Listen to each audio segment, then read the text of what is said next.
Welcome to the Nomiki Show. I am Nomiki Konst. We are on day, 96 of self-quarantine. Wow.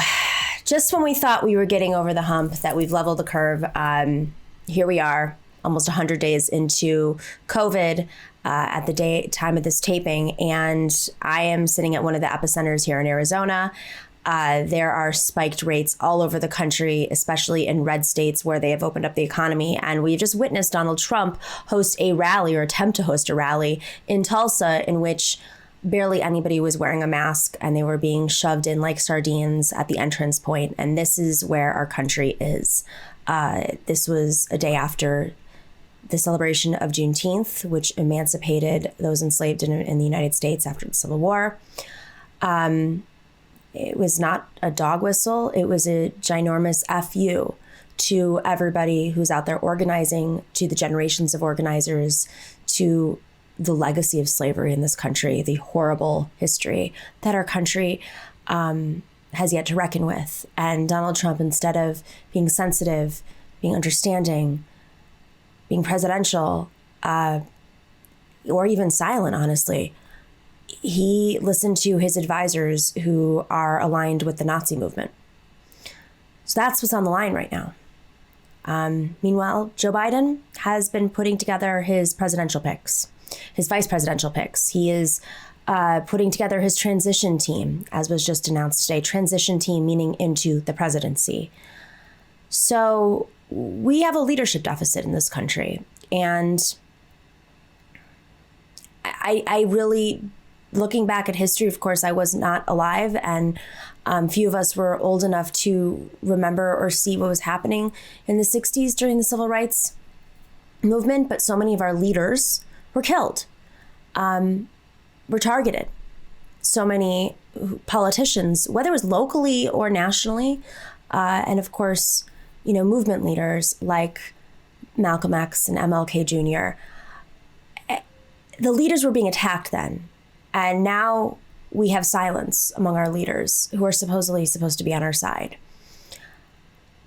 I think this is a dangerous moment. We're going into a general election, and while the streets are flooded with organizers, and while we have Zoomers out there staging online protests in such creative and powerful ways, and we're so grateful to that, we're those who have the power of the pen, who have the power of the purse strings, who have the power to actually change legislation, if they're so inclined to even organize or try, are remaining silent. They're staging photo ops. This is getting really old. This is getting very old. And if Donald Trump does not win, and I sure hope he doesn't, because let's remember here, nothing is going to change with Joe Biden, but everything is going to continue to change with Donald Trump. If Joe Biden were to win, this is just the beginning. We as a movement have to keep this pressure. We have to keep electing people to Congress. I mean, what a year to run for office. In the midst of COVID, people can't knock on doors in grassroots movements. They're getting donations flooding in at the end, maybe a coalition to support them. But just remember that those are only a few races. There are dozens of people, progressives, running at the local level across this country right now who are in need of support. You have Paula Jean Swearingen, who just won the primary for U.S. Senate. U.S. Senate. She has defied all odds. She is doing this in a very lonely and independent way. And I say that because people are still scared to take on the Democratic establishment in West Virginia, even though West Virginia is a state that is full of working class folks, a state that believes in progressive economics, a state that has a legacy of union organizing, even more recently, uprisings. And yet our current leaders in office or organizations are afraid. We're living in an era of fear. And that is why it's so encouraging to see Zoomers step up. And that is why it's so encouraging to see people who are frustrated with their community, who don't play politics, who don't play transactional politics, show up and say, I'm running for office. And we have to remember that there are a lot of folks who aren't getting attention right now that are working extremely hard. At the time of this taping, we have a primary coming up in New York on June 23rd, in which there are a lot of upstarts across New York City, upstate, on Long Island, who are running against the establishment. And many of them are not getting the national attention or the coalition support, but they're still doing it. They've been running for over a year. And I hope no matter what happens, because they've had a campaign during COVID against the New York establishment, that they continue to run, because it's all about planting these seeds. It's all about understanding that solidarity in this movement is solidarity. Means if we can support folks early or along the way and bring in people, not just going to the person who's getting all the attention or all the money or all the endorsements, but remembering that this type of institutional structural change that needs to happen with our army. It's not enough just to get one or two people elected. At this moment, when our leaders are silent, who lack courage, who can't even endorse ideas like Medicare for all or the Green New Deal or defund the police, at this moment, that means that we have to flip things very quickly. Because if climate change isn't a dire threat, everything else is pushing more on the working class, especially after COVID. So on this show, I'm very excited to have two guests that are and have been standing up to the establishment, using the power that they have, the time that they have, the passion that they have to make change. Our first guest is Ihssane Lecky. She is running for Congress in Massachusetts 4th District. It's an open seat. It's open because Congressman Joe Kennedy is running for U.S. Senate. Ihssane talks about her race, what it means to her running as an immigrant who has faced oppression in her home country of Morocco. And our next guest after that is Ben Dixon, the host of the Ben Dixon Show. He talks about the movement that's the uprising that's happening right now across the country and what all of this change signifies for the future electorally. That is going to be a big chunk of this show. Movement building, what's on the line here, and how we're going to be able to pressure whoever's in office in the presidency moving forward. So it's an interesting show. If you are watching this before Tuesday and you can chime into our show, we're going to be doing a special election night event if all technology goes well. It's going to be on Tuesday night starting at 7:30 Eastern. We're covering the New York primary. There are quite a few seats that are being challenged and up for grabs in New York State right now, and New York City especially. And so we are going to be covering those races. I, of course, am from New York, so I've been paying extra close attention and have been involved, and I know many of these candidates.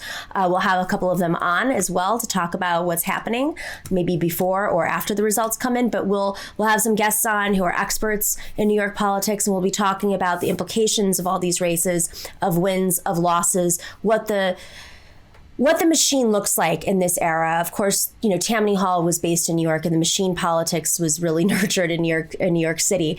So we're going to talk about the legacy of machine politics and whether or not it's still at play. Because let me tell you, spoiler alert, it is. It's just taken new form. So definitely check out the show on YouTube. That is going to be on the Nomiki Show on YouTube live, starting at 7:30 p.m. Eastern, June 23rd on Tuesday.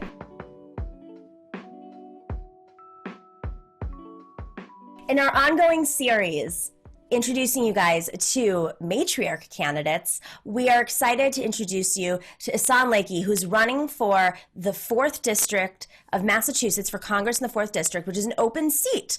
Matriarch, as you may recall, is an organization, a national organization that supports working class progressive women running for office. It's the first national organization of its kind, and Ihssane is part of our inaugural slate of candidates in 2020, and I think 2020 has been a very interesting year to launch an organization, as we have had to deal with many different events. Ihssane is broadcasting from her office in Massachusetts, where she's been campaigning. A lot of it has been virtual.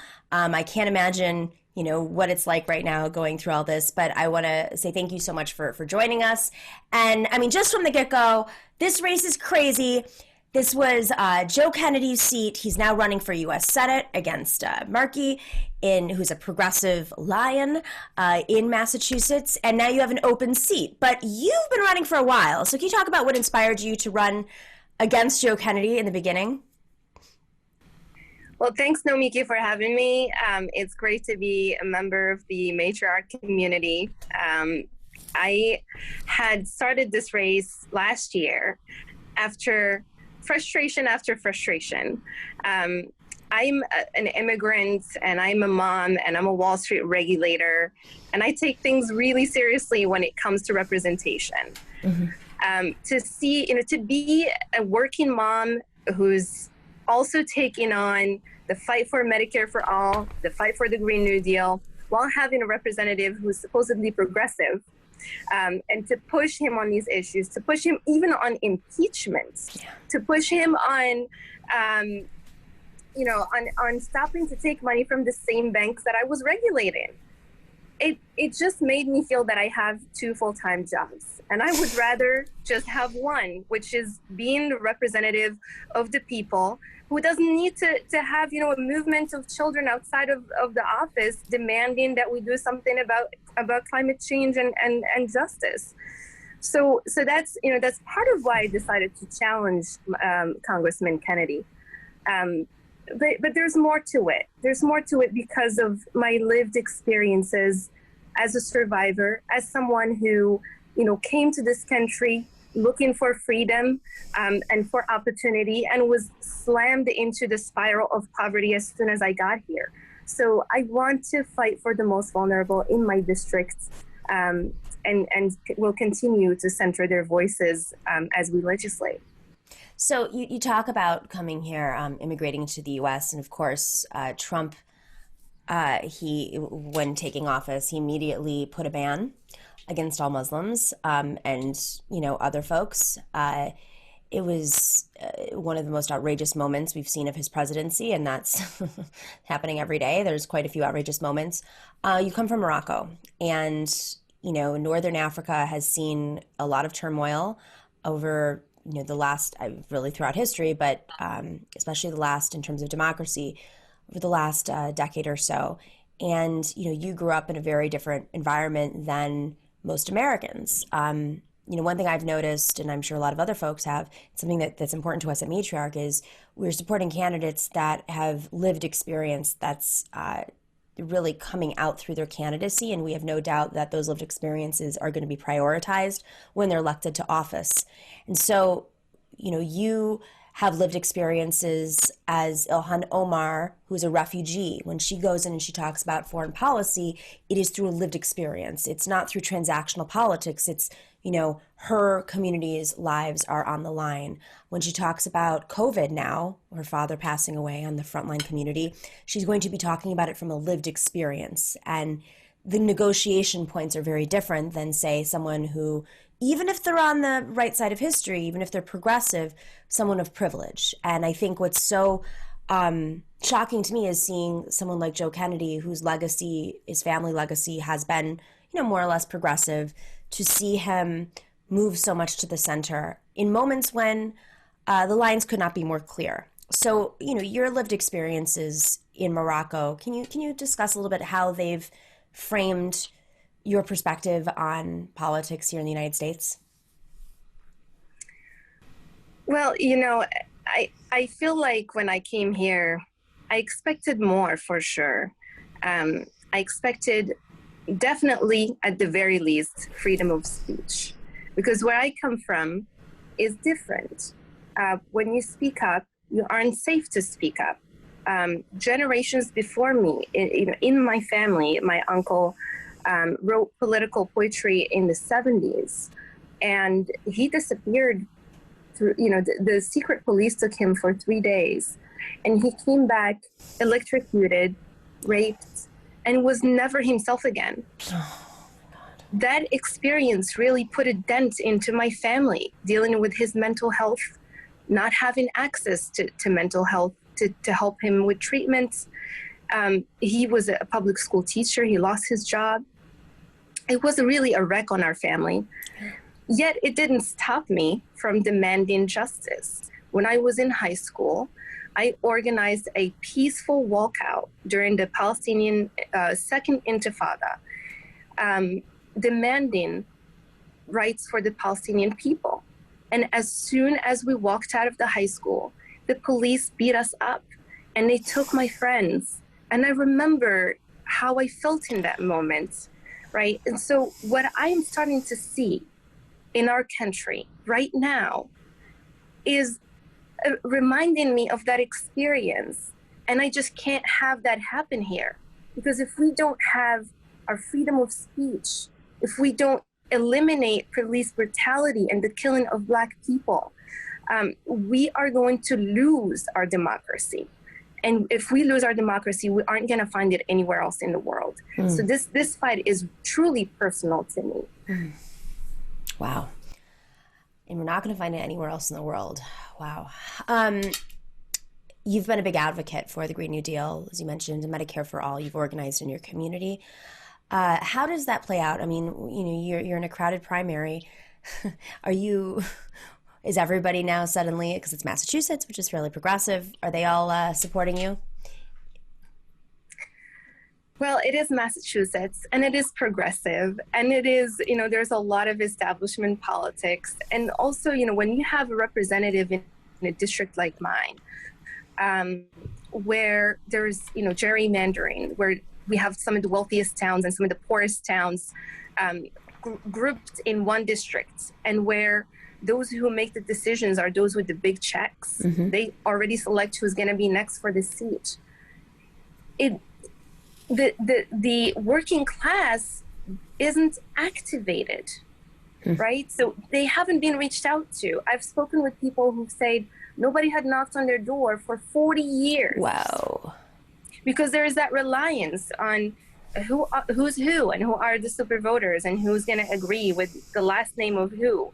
So it really gives us such a leg up and such an opportunity to truly create a movement for the working class in this district where they get to be represented. And the beauty of it is that in the wealthier towns, we have working class people who don't feel like they live in the same opportunities as everybody else. Right. And we have people who have the comforts and the wealth, and they actually want to serve the working class and the most vulnerable in our communities. So our coalition is multiracial, multi-generational, and it is very, very strong.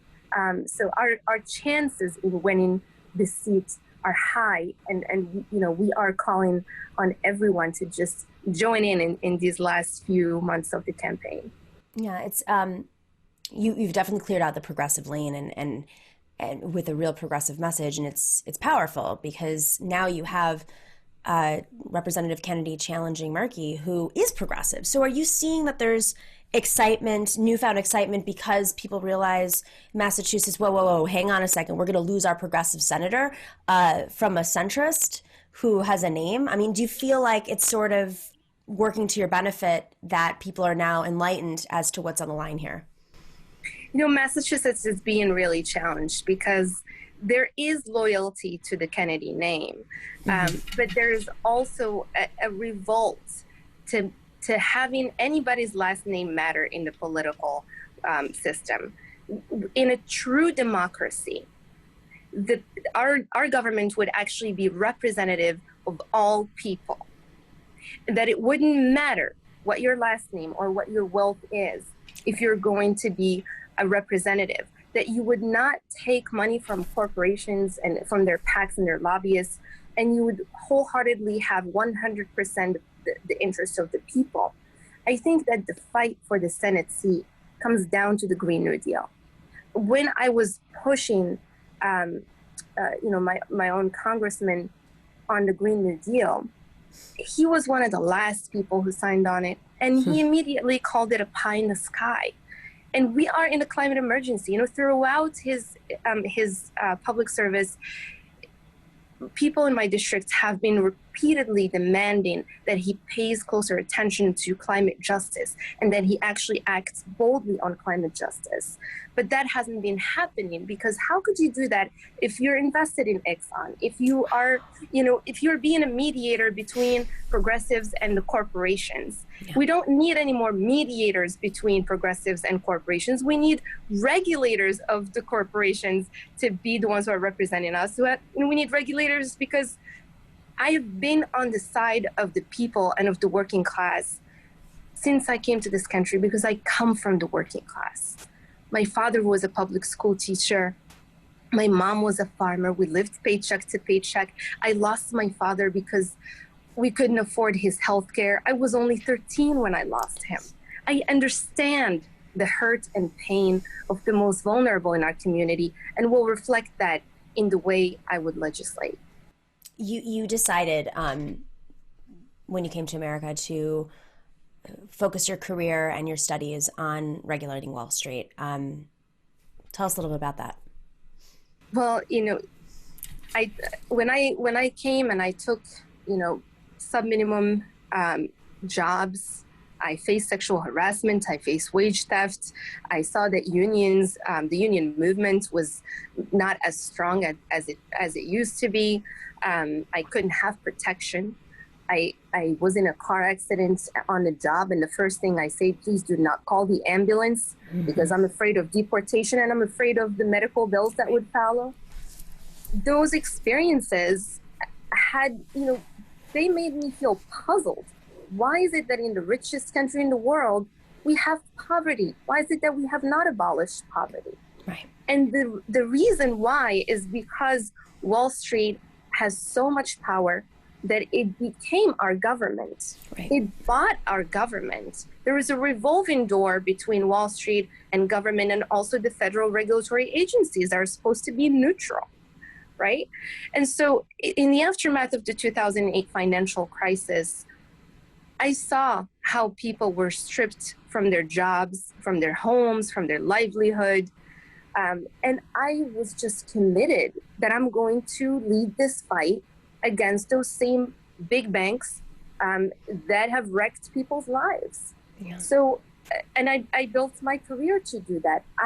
When we, the people who are called the people on the left, right? When we, the people who are fighting for justice, talk about the big corporate power, when we talk about where is the fight for the Green New Deal, the fight for the Green New Deal is on Wall Street. It's on the portfolios of the big banks. It's where the fossil fuel companies keep their money and their investments. And it's not a national fight. It's an international fight. And so we need somebody who actually understands the systemic issues from from our economy, from the financial perspective, to understand what threats to our economy exist before they become disasters, and treat them that way. That's why, I say, a lot of people who are, running for these seats, some of them, they support Medicare for all or the Green New Deal. But do they actually know how to face those same big players on Wall Street who will stop them from passing these policies, especially given that they're taking money from their lobbyists, right? So they have no clue what they're up against. And I think that the experience that I bring as a federal regulator is much needed in Congress, especially during this time as we go into recovery and as we go into another Wall Street reform. Ihssane, very powerful stuff. We're very excited about your candidacy. Your primary date is on September 1st. Is that correct? Yes. So we've got some time here. There are a lot of the primaries in other states are finishing up. We're going to have, there's not that many left in the cycles. So if you're looking for, a campaign to help out, even if you're not in Massachusetts, how can folks help you out in your campaign right now? Well, folks can join our campaign by going to ihssane.org, IHSSANE.org, and sign up to volunteer, sign up to, give a donation if you can. And also, we have a fellow program for folks who are looking to have, an internship on their resume. With COVID, it's really difficult. And we have scholarships for those who need them. So I want you to join this movement. And unfortunately, as these other campaigns wrap up, we need to hurry up on this one, because we have 34 towns and cities in my district, and we have a lot of calls to make sure that people get the message through. Massachusetts, so great at setting up towns and cities. For those of you who don't know, it's their legislature. I mean, you guys have like the most represented legislature ever. It's so crazy. For another conversation, another time. Ihssane, thank you for joining us. Thank you for dealing with all the tech issues. If you guys don't know, behind the scenes, we had a lot going on right now. But that's part of the passion, part of the commitment. Very grateful to you, and we hope to have you back on so you can give us some updates on the campaign. Thank you for having me, Nomiki.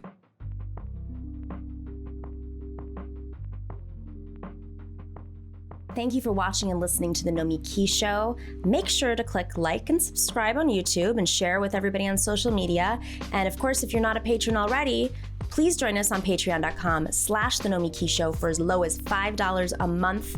That money makes a huge difference. We don't have the corporate money coming in. We're not cable news that's raking in the dough from advertisers right now as everybody's sitting at home and watching. It is really you guys who are keeping us together. So please consider being a patron. And for those of you who have already, we are incredibly grateful to you.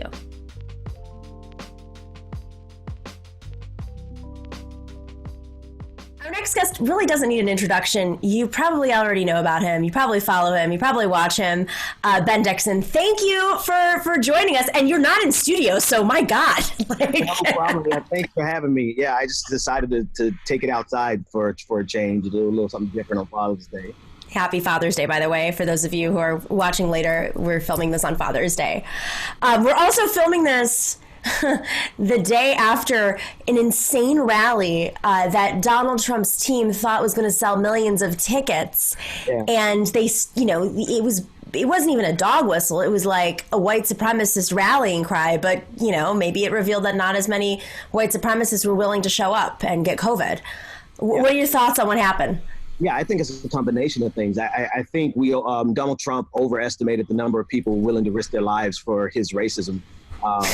And honestly, that you can't understate that. I think that's a great thing. At least they're, I would like to say at least they are not as ignorant as we generally think they are, because in this case, it really matters. That, the fewer people that showed up, the less of a vector that rally was going to be. Now, it's still a lot of people. I think, 20,000 people or 15, it was much lower than he expected, but still, I think it was a real benefit. So that was one hand. Some people aren't going to be willing to die for Donald Trump, which is great. Other thing was with the TikTok teens and the K-pop and all the people who just on their own decided to reserve as many tickets as they could. I think that was a brilliant political action, and salute to them.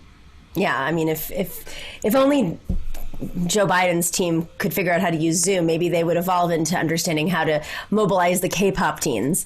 Exactly. Well, and that's the thing. It's like I think what we're seeing in this era is political action outside of the two-party system, because it's necessary. We've all seen, and I think the younger generations, they have far less patience than any of us. And all it took was like once for them to realize, oh, we can't work through this system, so let's work around the system. Right. No, that's interesting you say that. It's the tools that we have available, and the fact that like these kids have been raised with tools since birth, like the iPhone since birth. It really has given them this impatience for, I think a lot of us probably are guilty of saying they're impatient and they need to like chill out for other reasons, but it's actually become a great tool for the movement. And like we're learning. I mean, I don't know anything about TikTok still. Right. Yeah. No, I still, I think I signed up one day to watch a funny video and then I deleted the app. So, but they have their own space, they have their own voice, they have their own methodology, and they have their own way of being effective. So whereas most of us in our generation, we really use Twitter to be effective, to amplify our voice and to organize, Zoomers are like, Twitter's cool, but we have a whole different way of doing it. And I just really like their style, and I hope that they continue to push, even push our generation. I hope that we come to a day where the Zoomers look at us as conservatives. I think they already do. Not without not with us changing our. I want to be as left as I am right now, and then have some Zoomers on the side on the left of me saying, "Hey, get out of the way." Oh, yeah, absolutely. I mean, but then again, you have people like Joe Kennedy who are millennials. I mean, granted, he's a very wealthy, well-known millennial, but like, I don't understand how Joe Kennedy and Pete Buttigieg can represent our generation, because they're no way reflective of our generation in any way or form. Yeah, so they didn't change with our generation, right? They took a snapshot. If I was thrown into the political arena around 2012, I probably would be writing speeches like Pete Buttigieg did, right? But around 2013, 2014, 15, 16, you start seeing the world changing. And so I think what Pete Buttigieg, as well as Joe Kennedy, they represent people who crafted their political ideology in a snapshot and decided we want to be just like Obama. We want to be the white version, the younger version of Obama. You know, the speech patterns are very similar.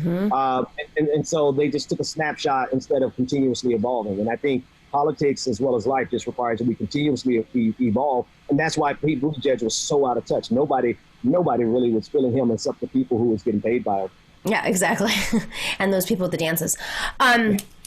So let's talk a little bit about what is going on with these uprisings. You have been a force of nature on your show, online, I mean, on Instagram. I mean, I'm like sharing your stuff constantly. I know that sounds silly, but after the conversation about Zoomers, that can be very powerful in educating people that are not, you know, I listen to you, I watch you, I share it with my audience, which is a different audience. And they learn from me by learning through you. So have you seen this time around, like, what is it about this uprising that's getting people to this moment of finally, you know, understanding in a little bit of a different way, maybe, the police brutality and the institutional and structural racism of this country? I think the police state fully underestimated, they overestimated their goodwill with the general population. That's one. Two, I think COVID-19 actually is exacerbating it, making people are desperate. People are furious. People are making a conscious decision that, I could possibly get COVID-19 and die, but our system is so broken that I'm in a position where I have to go out here and protest because of COVID-19, because I'm an essential worker or because I'm unemployed. So I think those two things combined with the third thing, which was the brutal way that George Floyd was killed in front of everybody. I don't know who I was listening to, but they said something about how sanitized bullet wounds are unless you're right there and can see the damage it does to a body. And so if we see a shooting, we really don't see the destruction of the body. And so, but when people saw George Floyd, they saw the life get crushed out of them. And that was brutal. That was brutality on a level that I think most people aren't used to seeing. So I think all those things combined really have created an uprising. And I think the police state and the powers that be, the ruling elite, they finally realized, okay, if we keep sending police out here to crack people's skulls, more people are going to keep coming out. And that's what they did wrong for 2 weeks. They kept coming out with the full force of the police state. And people started seeing, they're like, are you serious now? Are you really beating up a 75? Are you cracking the skull of a 75-year-old man in Buffalo? Are you beating up this middle-aged, middle-income white woman with her pink bicycle helmet in Seattle? Are you really doing these things for the world to see? And I think the technology obviously allows us, the technology and the reach. I'm sorry to give you a long answer, but it was a great question. No, this is why we have you on. Go ahead. The technology as well as the reach, like there's no single individual that's like so important in this. Media has been democratized, leadership has been democratized, and so therefore the revolution has been democratized. And so whereas I have enough reach to reach a few million, with constant sharing and whatnot, there's like 20 people like me, 30 people like me. And so we're able to honestly affect the public opinion because we have the technology, we have the reach, and leadership is democratized. There's no single leader. So I think that's the difference. And the other thing, like I was thinking about this the other day, in the era of before Zoom interviews, before YouTube, and I'm old enough to remember when we didn't have YouTube, it was competitive. Like, this wouldn't happen. You have a show, I have a show. We wouldn't go on each other's shows. We'd be on different networks. It just wasn't a thing. And we amplify each other's voices. And it's, like I said, like your message can come to my audience and vice versa, right. In a way that I think we don't really think enough about in terms of the democratization of these messages. Yeah, no, and I haven't really thought about it so much in terms of this media space. But you're right. Early on, it was very territorial. It was, the barrier of entry was really high. It used to cost a lot of money to be able to stream. Now it's just open up your laptop and go. But I really do love the solidarity and the camaraderie. We all finally realized that there's enough in the revolutionary pie, so to speak, that we, if we don't have any superstars on our side, that's actually a great thing. If we have like 1,500 Ben Dixons and 1,500 Nomikis, then we're actually doing something meaningful for the revolution. So we all share each other's stuff, so long as, you know, we all have that kind of same urgency of the revolution or the uprising or whatever we're calling it. Yeah. Okay, so you've been very vocal about not just defunding the police, but eliminating the police state. Yeah. What got you to this point of clarity? Have you always had these positions, or is it something that kind of grew over time? I have to admit, it's something that grew over time. I think what actually got me all the way there was the not just the hypocrisy, but the propaganda, right? So my big thing is like when I see disingenuous actors, I get pissed off as if they stole money from me, right? Mm-hmm. When I see somebody arguing in bad faith, I really, that causes a visceral reaction to me. And so when I start seeing people say that our communities won't be safe if the police aren't there, I was like, hold on, wait a minute. That's not how it works. Like, I've lived in really poor neighborhoods before, and I've lived in middle income neighborhoods before. And the only difference was I had fewer police in my middle income neighborhood, and I had more resources in my middle income neighborhood. And so when I start seeing that, I'm like, oh, you bastards are out here lying. You know, you're just straight up fear mongering. And so my whole thing was, okay, if this is how they're going to position their argument, then it's necessary for us to counterbalance the argument, right? So if your argument, Nancy Pelosi, is we're going to bring the police unions to the table, then the counterbalance has to be the abolish movement, right? Otherwise, we don't have a balanced conversation. You can't have the extreme from the right and not have the extreme from the left and have a balanced conversation. So for me, it really was about bringing the counterbalance to the propaganda that is being forwarded by the ruling elite. No, that's very powerful. And it's something, I mean, I think we know what the Democrats' game is. We're sitting here looking at Joe Biden. As of today, Sunday, June 21st, Joe Biden has not picked his vice presidential pick. Amy Klobuchar came out a couple of days ago and said that she was removing herself from the list because she thinks that a woman of color should be represented in a weird way. So she sort of shivved Elizabeth Warren, who's in the fight. But with that being said, the two women as of yesterday that were put out, both have, you know, very strong alliances with the police state, whether as a former police chief or a prosecutor who sided with the police. Can you just give us the breakdown of like why this is problematic? So they got me. I'm going to be honest with you. I didn't know anything about Val Demings. The first thing I did was to Google her and I saw, actually, no, I searched her on Twitter. And I saw some videos of her giving compelling speeches. And I'm like, oh, wow, I actually love her so far. 2 seconds later, somebody sent me the information that she was a damn police chief. And I'm like, okay, that was the fastest relationship ever, right?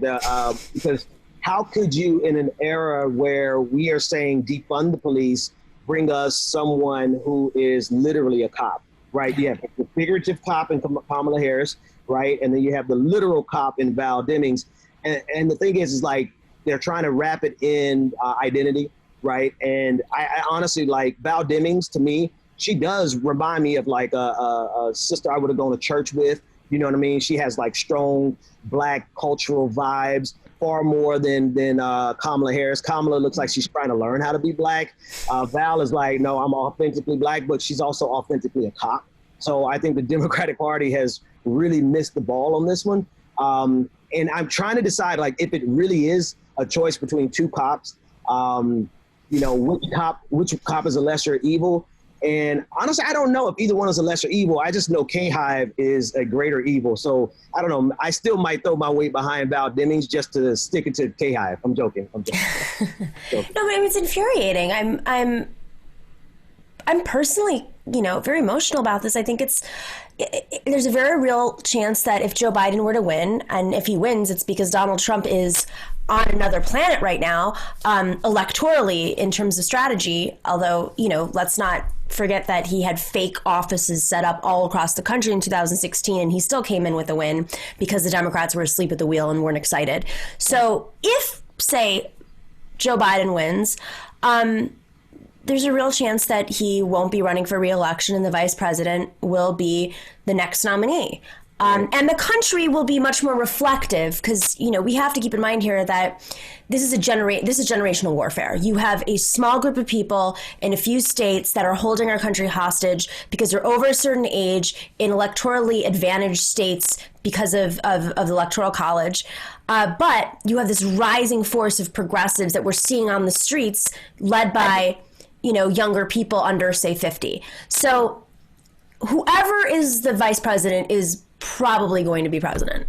Yeah. Unless the Democratic Party miraculously becomes a Republican Party and we have another party on the left. But I don't know if that's going to happen anytime soon. Yeah, so no. It's angering. Like, how can we get away? I mean, like you said, it's just like two cops. Yeah. So here's the thing. There's a lot of other dynamics that are at play. I don't think Val Demings is going to be the pick. Like, she's a literal cop, and I don't think that would be the reason she's not picked. I think if you look at the reality that Joe Biden could very well die in his first term, so this person will possibly, at a very high likelihood, be the president without even running. And you have to ask yourself the question, who would America be the most comfortable with? And I think the pick would be Kamala Harris above Val Demings. Either way it goes, it's sending a message to the American people, the same exact message that the Democratic Party always gives, which is, we want to give you the same thing. We want to give you the status quo, and forgive us, but we're just going to stick some color on it, and we're going to stick a gender on it. And here's the same crappy, shitty sandwich that you've always gotten from Democrats, but we just spiced it up with a little bit of different multiculturalism.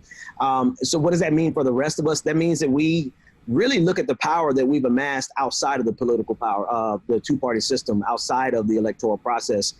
We have to keep the pressure on. So even if Joe Biden wins, I think these protests need to continue in a significant fashion to continue to expose the failings of both political parties. Like, no one should get comfortable because Joe Biden wins. Nobody, because nothing materially is going to change for those 41 million Americans who don't have jobs. Yeah. Right? Nothing's going to materially change for the people who were living paycheck to paycheck before COVID-19. So I think what has to happen is that we need that push from the young.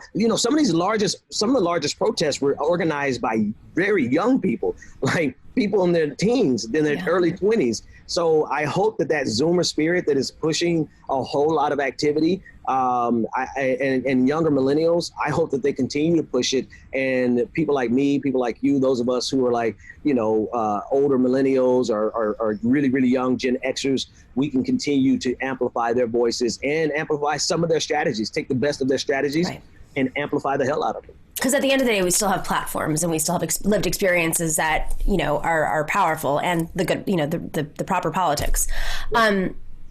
But it's horrifying because ultimately, you say nothing's going to change. Nothing's going to change with Biden, but everything's going to change with Trump. If you think this is bad, it's right. No, we're really. Look at. I don't talk about electoral politics on my show much anymore. Yeah. Because it is frustrating. It is it's like a cycle. It's just like you end up saying the same thing over and over again, and I get really tired of doing that. And to that end, but I do have to point out that I think anybody in their rational mind can see that Donald Trump is a unique threat on top of everything else. Everything else that you get that's shitty from the Democrats, right? There's a baseline of crap that we get from our two-party system, which is basically one party, two sides of the opposite of a coin. But on top of that, we see Donald Trump's march towards fascism. We see him leveraging the police state in a way that goes far above and beyond what the Democratic Party uses a police state for. They both use a police state, but Donald Trump uses it for crushing actual dissent. Like, he doesn't even want criticism. He wants to use it in order to crush the media, right? We've seen so many journalists be assaulted by this police state, and that's a product of Donald Trump's constant attack on our liberties. So, whoever anybody votes for, that's their business. But it's just clear that Donald Trump, on top of the baseline of crap that we get from both parties, Donald Trump goes above and beyond. Yeah, this week Donald Trump, it was leaked that DHS, Department of Homeland Security, a newer agency, the newest agency, came out of 9/11. Supposedly is supposed to initially was to protect our borders from terrorism. Then it became about immigrants, and the rules constantly change. Well, now they're using the technology from DHS. DHS is now spying on protesters in over a dozen cities across America with this, crazy technology that monitors the borders. And then they're sharing it with other agencies like the CIA, the FBI, who don't have the authority to do that. And this is mind-boggling. This is like, using legal loopholes to break through and monitor people with like facial recognition technology while they're beating the crap out of peaceful protesters. So, I mean, Ben, like, where do we go from here? Like, how, even if we do have a Democrat, and I know we don't want to talk too much about electoral, but like, where do we go in terms of reversing this? Because if you remember 2000, we're old enough to remember 2000, and after 9/11, the new norm was, okay, well, like now we have all these, the Democrats basically took on the anti-terror platform that George W. Bush put forward. So what is the new norm after this? Right, the new norm has to be continuing to change the mind of the people that are, of the older generations that are here now, right? We don't completely abandon them. It is a generational war. I absolutely know that we win from Gen X, younger Gen Xers down through Zoomers. A far more progressive movement is coming. I think what we have to do is to continue to change the hearts and minds. They're trying to change the hearts. Police are trying to win the hearts and minds of the people. They lost it, right? Mm-hmm. They lost it. And I think we can continue to put that wedge because it's the right wedge, right? Police are brutal. The police have been brutal all along. Black communities have been trying to tell people for generations, and now everyone can see it for themselves. So let's continue to remind people every single day exactly the nature of the police state, and then continue to show use it as a way to expose the inequities in our society.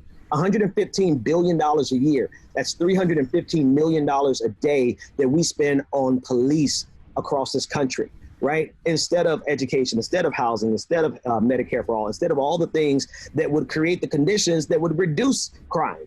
Right? There's study after study that shows crime has a direct correlation with poverty. Yeah. And instead of reducing the poverty with that $115 billion a year, we criminalize crime. And so stats like that, information like that, I think it appeals to the common sense of more people than we believe. And I think that we're winning the messaging war, continue to fight the messaging war. I know that's not as appealing as winning the presidency, but they built it. The system is built for that reason, exactly that way. That's one. Number two, stay in the streets as much as people can safely do so, right? If you can, and if you're in an environment where you can, if you have a protest, and I have to emphasize this because I'm not going into the streets. So before I say anyone go into the streets, make sure that you're going with all the protections that you can, right? Normalize mask wearing, normalize taking all the precautions that you possibly can, and normalize making sure that anyone who's not wearing a mask in your group, kind of alienate them. If they're not wearing a mask, they're putting everybody at risk.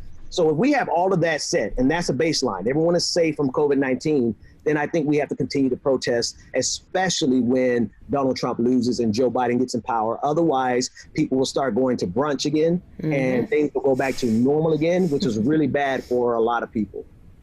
And you want to be the opposite of a Trump rally, as we just saw. Less than 5%, probably just the workers at the Trump rally were wearing masks, even, with that few people. And even on our side, like, the comedian D.L. Hewley, I don't know if your audience knows a lot about him, but like we have some stupid things that happen on our side, like, and this is completely out of left field, but if we're talking about COVID-19, he passed out at a comedy show Friday night and he tested positive for COVID-19. Here he is, a comedian who has our politics doing a show in a small club, which means now probably everybody in that room absolutely has to get tested, and some of them probably are infected. So we just need to make sure that as we do anything, if our politics are right, let's make sure that we're treating COVID-19 right as well.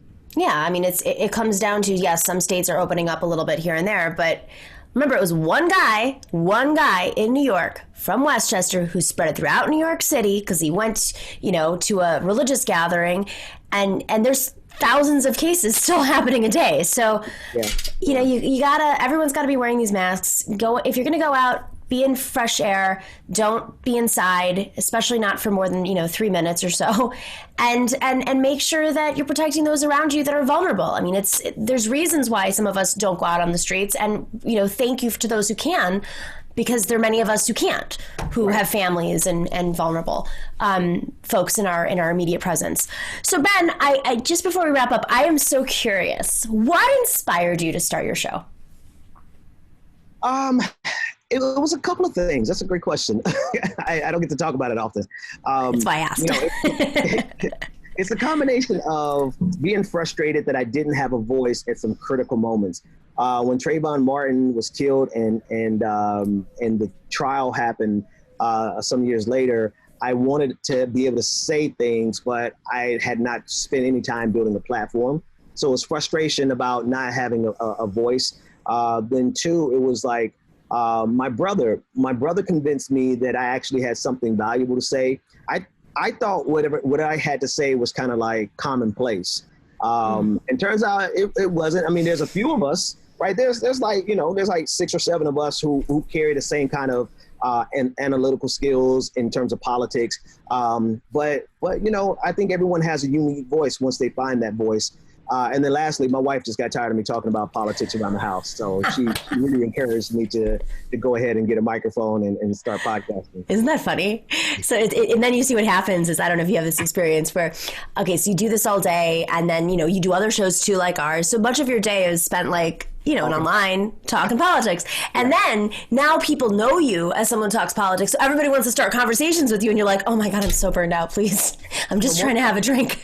Exactly. No, that's my baseline. Like when we hang out, listen, I talk politics all day, every day. And when I'm not talking it, I am thinking about it. Thankfully, my wife doesn't care about politics beyond my needs for the show and our immediate community needs and, local politics.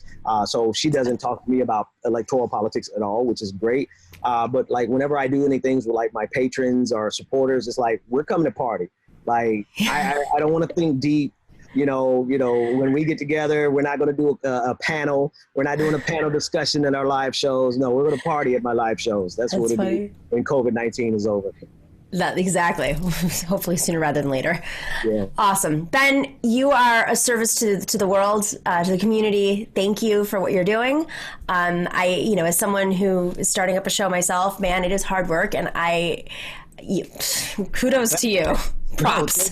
Thank you. And thank you for your voice. Like your voice has been very consistent even before you had the show. And congratulations on the show, by the way. And if there's anything I can do, just let me know. I'd be more than happy to help out however I can. Thank you so much. Stay safe, stay well.